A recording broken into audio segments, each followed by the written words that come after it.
नमस्कार दोस्तों, संप्रज्ञान चैनल पर आपका स्वागत है। कल्पना कीजिए, एक ज्ञान जो 2500 वर्ष पहले बोधि वृक्ष के नीचे प्राप्त हुआ और आज भी उतना ही जीवंत और प्रासंगिक है।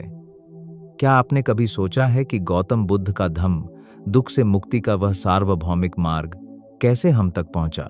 कितने राजवंश मिट गए, कितनी सभ्यताएं बदल गई, लेकिन धम्म आज भी जीवित है।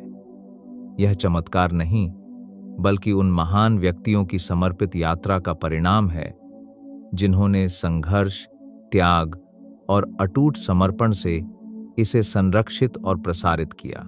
आज हम इस पूरे इतिहास को विस्तार से जानेंगे, बुद्ध के समय से शुरू होकर उनके शिष्यों, राजाओं, विद्वानों और आधुनिक गुरुओं तक। हम देखेंगे उनके योगदान, त्याग और चुनौतियां। यह वीडियो न केवल इतिहास है, बल्कि एक प्रेरणा है जो आपके जीवन को बदल सकती है। त्रिपिटक में बुद्ध ने कहा, अप दीपो भव, अपना दीपक स्वयं बनो। लेकिन इस दीपक को जलाए रखने के लिए कितने हाथों ने इसे संभाला, यह आज हम देखेंगे। अगर आप धम्म की वास्तविक यात्रा जानना चाहते हैं तो अंत तक साथ रहें। धम्म बुद्ध की सबसे बड़ी देन है, एक ऐसा मार्ग जो दुख को समझता और समाप्त करता है। यह कोई मृत दर्शन नहीं, बल्कि एक जीवंत सत्य है जो 4 आर्य सत्यों, दुख, दुख का कारण, दुख का निवारण और अष्टांगिक मार्ग पर आधारित है।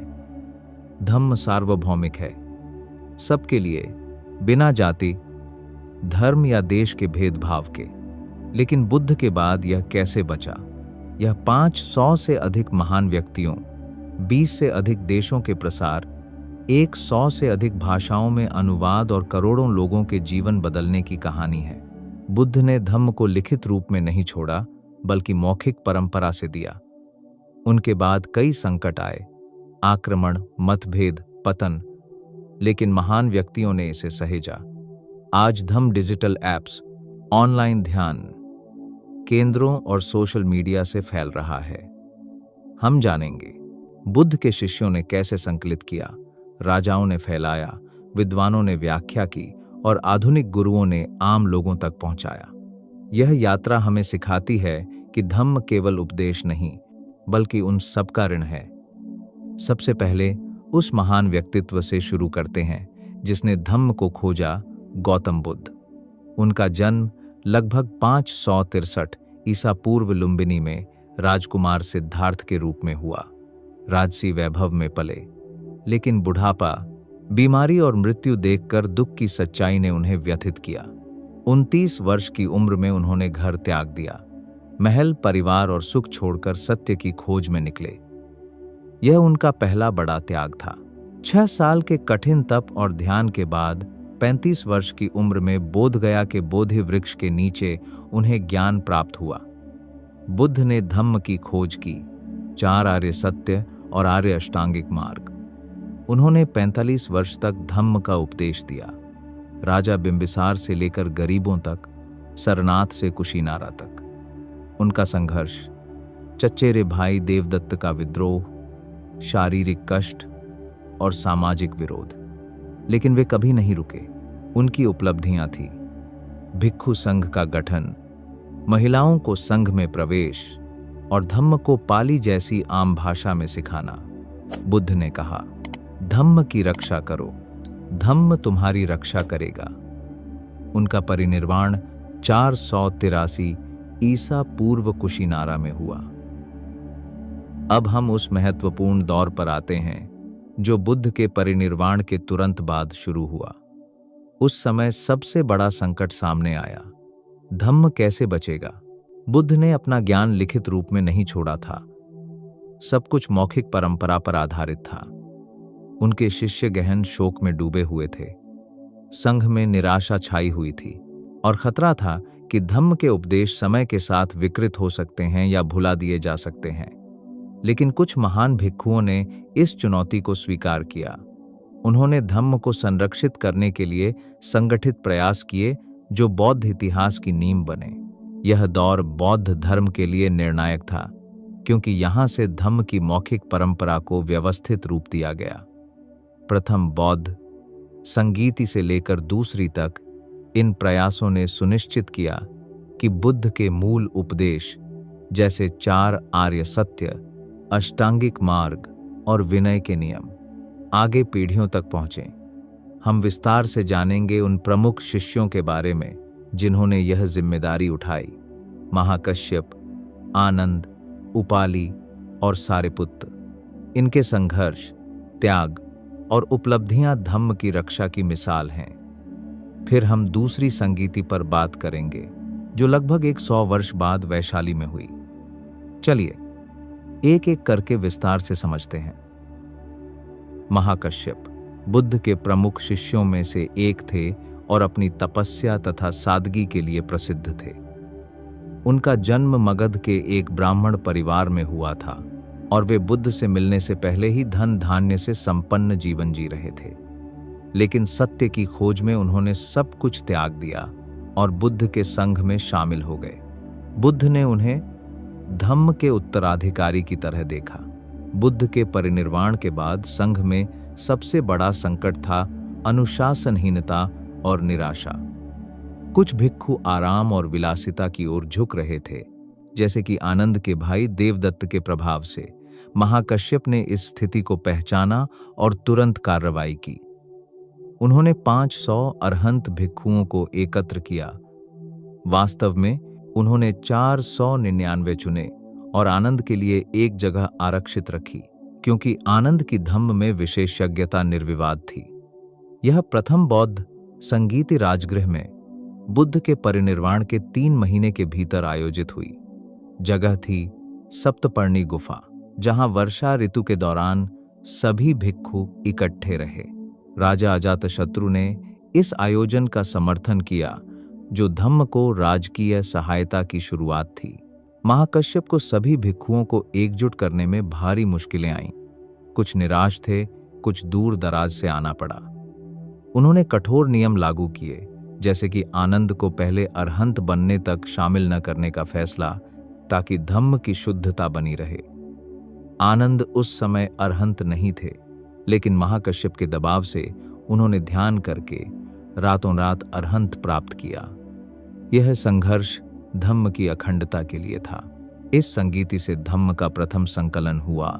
मौखिक परंपरा से सुत्त पिटक, विनय पिटक और बाद में अभिधम्म को व्यवस्थित किया गया। महाकश्यप ने परिषद का नेतृत्व किया, जिससे धम्म की मौखिक परंपरा मजबूत हुई। बौद्ध इतिहास में इसे धम्म के कैनन, मानक ग्रंथ की शुरुआत माना जाता है। उनकी वजह से धम्म आज भी अपने मूल रूप में उपलब्ध है। आनंद बुद्ध के चचेरे भाई थे और उनका जन्म भी कपिलवस्तु के शाक्य राज परिवार में हुआ था। वे बुद्ध के संघ में शामिल होने से पहले राजसी जीवन जीते थे, लेकिन बुद्ध के उपदेशों से प्रभावित होकर भिक्षु बने।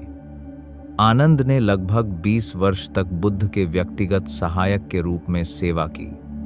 वे बुद्ध की यात्राओं में साथ रहते, उनके उपदेश सुनते और याद रखते।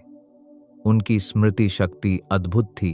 वे बुद्ध के हर शब्द को याद कर सकते थे, जिस वजह से उन्हें बहुश्रुत कहा जाता था। आनंद ने अपना राजसी जीवन और व्यक्तिगत सुख त्याग दिया। वे बुद्ध की सेवा में इतने समर्पित थे कि कभी अपना ध्यान या अभ्यास नहीं कर पाते थे, लेकिन धम्म की रक्षा के लिए सब कुछ सहा। बुद्ध के परिनिर्वाण के बाद भी उन्होंने शोक को किनारे रखकर धम्म संकलन में योगदान दिया। प्रथम संगीति में आनंद की भूमिका केंद्रीय थी। संगीति से पहले उन्हें आलोचना का सामना करना पड़ा। साथ ही वे अभी अरहंत नहीं थे, इसलिए महाकश्यप ने उन्हें पहले रोक दिया। लेकिन आनंद ने गहन ध्यान से अरहंत प्राप्त किया और शामिल हुए। प्रथम संगीति में उन्होंने सुत्त पिटक का पाठ किया और हजारों सुत्तों को याद से सुनाया, जिन्हें अन्य भिक्षुओं ने सत्यापित किया। उन्होंने बुद्ध के अंतिम शब्द वैधम्मा संखारा अपमादेन संपादेत, सब कुछ क्षणिक है, सावधानी से कार्य करो को संरक्षित किया। बुद्ध ने खुद कहा था, आनंद धम्म का रक्षक है। आनंद की वजह से हम आज बुद्ध के मूल शब्द जान पाते हैं। उपाली का जन्म एक निम्न जाति के परिवार में हुआ था। वे पेशे से नाई थे। बुद्ध के संघ में शामिल होने से पहले वे राजा बिंबिसार के दरबार में काम करते थे, लेकिन बुद्ध ने उन्हें संघ में प्रमुख स्थान दिया। उपाली विनय यानी भिक्खु नियमों के विशेषज्ञ थे, क्योंकि उन्होंने बुद्ध से सीधे नियम सीखे थे। निम्न जाति से होने के कारण संघ में शामिल होने पर विरोध हुआ। कुछ उच्च जाति के भिक्खु असहमत थे, लेकिन बुद्ध ने उन्हें प्रमुख बनाकर कहा कि धम्म में जाति का कोई भेदभाव नहीं। प्रथम संगीति में भी उनकी भूमिका पर सवाल उठे, लेकिन उनकी विशेषज्ञता से सब सहमत हुए। उपाली ने अपना सामाजिक पद और सांसारिक जीवन त्याग दिया। वे धम्म के लिए समर्पित हो गए और संघ में अनुशासन बनाए रखने के लिए कठिन नियमों का पालन किया। प्रथम संगीति में उन्होंने विनय पिटक भिक्खु नियमों का संग्रह का पाठ किया। लगभग 227 नियमों को याद से सुनाया, जिन्हें परिषद ने स्वीकार किया। यह उपलब्धि संघ की नींव मजबूत करने वाली थी। उपाली का जीवन साबित करता है कि धम्म सबके लिए है, कोई जाति या पद का भेद नहीं। बाद में वे विनय के शिक्षक बने और धम्म प्रसार में योगदान दिया। सारिपुत्त बुद्ध के 2 मुख्य शिष्यों में से एक थे। दूसरे मोग्गललान। उनका जन्म मगध के एक ब्राह्मण परिवार में हुआ था और बचपन से ही वे बुद्धि और ज्ञान के लिए प्रसिद्ध थे। सारिपुत्त और मोग्गललान बचपन के मित्र थे और वे संजय नामक एक गुरु के शिष्य थे, लेकिन जब वे बुद्ध से मिले तो तुरंत अरहंत बन गए। सारिपुत्त को बुद्ध ने धम्म का सेनापति कहा, क्योंकि वे धम्म की व्याख्या में सर्वश्रेष्ठ थे। सारिपुत्त को देवदत्त बुद्ध के चचेरे भाई के विद्रोह का सामना करना पड़ा। देवदत्त ने संघ को तोड़ने की कोशिश की, लेकिन सारिपुत्त ने शांति से संघ को एकजुट रखा। सारिपुत्त ने अपना ब्राह्मण परिवार और सांसारिक जीवन त्याग दिया। उन्होंने जीवन भर शिक्षण और ध्यान में समर्पित किया, कभी व्यक्तिगत महत्वाकांक्षा नहीं रखी। उनकी मृत्यु बुद्ध के परिनिर्वाण से कुछ महीने पहले हुई, जब उन्होंने अपनी बीमार मां को धम्म सिखाया और उन्हें दीक्षित किया। यह उनका अंतिम त्याग था। सारिपुत्त ने अभिधम्म धम्म का दार्शनिक विश्लेषण को व्यवस्थित किया और कई सूत्रों की व्याख्या की, जैसे दसुत्तारा सूत्र। वे कई सूत्रों में बुद्ध के साथ चर्चा में दिखते हैं। थेरवाद परंपरा में उन्हें बुद्ध के बाद सबसे महत्वपूर्ण माना जाता है। उनकी वजह से धम्म की गहन समझ विकसित हुई। भगवान बुद्ध के महापरिनिर्वाण के लगभग 100 साल बाद धम्म के सामने एक नया संकट खड़ा हो गया। धम्म, जो पहली संगीति के बाद मौखिक परंपरा के माध्यम से सुरक्षित था, अब भिक्षु समुदाय के भीतर ही कुछ मतभेदों का सामना कर रहा था। समय के साथ कुछ भिक्षुओं ने विनय की कुछ शिक्षाओं की अपनी व्याख्या करना शुरू कर दिया था, और इन व्याख्याओं ने संघ में अनुशासनहीनता को जन्म दिया। यह घटना तब शुरू हुई जब वज्रपुत्तक नामक भिक्षुओं के एक समूह ने विनय के 10 नियमों की अलग अलग व्याख्याएं की, जिनमें कुछ ऐसे अभ्यास शामिल थे जो बुद्ध द्वारा निर्धारित मूल नियमों का उल्लंघन करते थे। उदाहरण के लिए, वे सूर्यास्त के बाद भोजन करना या नमक का भंडारण जैसे नियमों में ढील चाहते थे।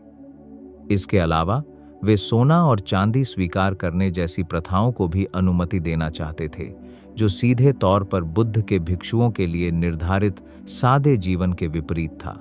इस संकट को पहली बार यश काकंड पुत्र, जिन्हें यसा के नाम से भी जाना जाता है, नामक एक सम्मानित भिक्षु ने पहचाना।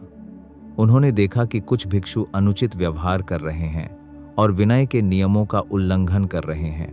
यसा ने इन प्रथाओं को बुद्ध की शिक्षाओं के विपरीत पाया और वे चिंतित हो उठे कि इससे धम्म की शुद्धता खतरे में पड़ जाएगी। यसा ने इन प्रथाओं का विरोध किया, जिसके कारण उन्हें वज्रपुत्तकों द्वारा संघ से निष्कासित करने का प्रयास भी किया गया, लेकिन यसा दृढ़ थे। उन्होंने इस मामले को सुलझाने के लिए अनुभवी और प्रतिष्ठित भिक्षुओं से संपर्क करना शुरू किया। यसा के अथक प्रयासों के परिणामस्वरूप वैशाली के महावन में स्थित कूटागारशाला में दूसरी बौद्ध संगीति का आयोजन किया गया। इस संगीति में लगभग 700 अरहंत भिक्षुओं ने भाग लिया, जिन्होंने बुद्ध के मूल सिद्धांतों के प्रति गहरी निष्ठा रखी थी। यह संगीति शुंग वंश के राजा कालाशोक के संरक्षण में हुई। इस परिषद की अध्यक्षता सर्वकामी नामक एक वृद्ध और अनुभवी भिक्षु ने की। इस संगीति का मुख्य उद्देश्य उन 10 विवादास्पद बिंदुओं पर चर्चा करना था जो विनय के नियमों से भटक रहे थे। लंबी और गहन चर्चाओं के बाद उपस्थित भिक्षुओं ने सर्वसम्मति से घोषणा की कि वज्रपुस्तकों द्वारा अपनाए गए ये 10 बिंदु बुद्ध द्वारा निर्धारित मूल विनय के नियमों के विपरीत हैं और उन्हें अस्वीकार कर दिया जाना चाहिए। दूसरी संगीति की सबसे बड़ी उपलब्धि यह थी कि इसने विनय के नियमों की शुद्धता को सफलतापूर्वक बहाल किया। इसने भविष्य के लिए एक मिसाल कायम की कि बुद्ध की शिक्षाओं को किसी भी तरह से विकृत नहीं किया जाना चाहिए। इस संगीति ने धम्म को उसके मूल स्वरूप में सुरक्षित रखने में महत्वपूर्ण भूमिका निभाई, खासकर ऐसे समय में जब मतभेद पैदा हो रहे थे। इस संगीति में भाग लेने वाले भिक्षुओं ने अपने व्यक्तिगत विचारों या क्षेत्रीय प्रथाओं के बजाय धम्म की सार्वभौमिक शुद्धता को प्राथमिकता दी। उनके प्रयासों से ही धम्म मौखिक परंपरा के माध्यम से 1 और सदी तक सुरक्षित रहा और बाद में लिखित रूप में संरक्षित किया जा सका। तो दोस्तों, जैसा कि हमने देखा, धम्म की अमर यात्रा गौतम बुद्ध से शुरू होकर उनके महापरिनिर्वाण के बाद उनके महान शिष्यों तक पहुंची। महाकश्यप, आनंद और उपाली जैसे भिक्षुओं ने अथक परिश्रम से प्रथम बौद्ध संगीति में धम्म को मौखिक रूप से संकलित किया। उनके प्रयास से ही बुद्ध की शिक्षाएं सुरक्षित रहीं। इसके बाद जब धम्म में नियमों को लेकर मतभेद पैदा हुए, तो दूसरी बौद्ध संगीति में सर्वकामी के नेतृत्व में भिक्षुओं ने धम्म की शुद्धता को बनाए रखने के लिए महत्वपूर्ण भूमिका निभाई। उन्होंने दिखा दिया कि धम्म के मूल सिद्धांतों की रक्षा करना कितना जरूरी है। लेकिन धम्म की यह यात्रा यहीं समाप्त नहीं हुई है। द्वितीय बौद्ध संगीति के बाद यह यात्रा और भी दिलचस्प मोड़ लेती है। धम्म कैसे भारत से बाहर निकला, सम्राट अशोक जैसे राजाओं ने इसका प्रसार कैसे किया और यह कैसे एक विश्वव्यापी धर्म बना, इन सभी सवालों के जवाब बाकी हैं। हम धम्म की यात्रा के अगले महत्वपूर्ण पड़ावों को हमारे आने वाले वीडियो में देखेंगे। इस महान यात्रा की आगे की कहानी जानने के लिए हमारे चैनल पर बने रहें। हम जल्द ही इसका अगला भाग लेकर आएंगे। अगर आपको हमारा यह वीडियो पसंद आया और इससे कुछ नया सीखने को मिला, तो कृपया इसे लाइक करें, शेयर करें और संप्रज्ञान परिवार का हिस्सा बनने के लिए चैनल को सब्सक्राइब जरूर करें और बेल आइकॉन भी दबा दें, ताकि आपको नए वीडियो की जानकारी तुरंत मिल जाए। मिलते हैं अगले वीडियो में। तब तक जागरूक रहें, शांत रहें। भवतु सब्ब मंगलम, सबका मंगल हो।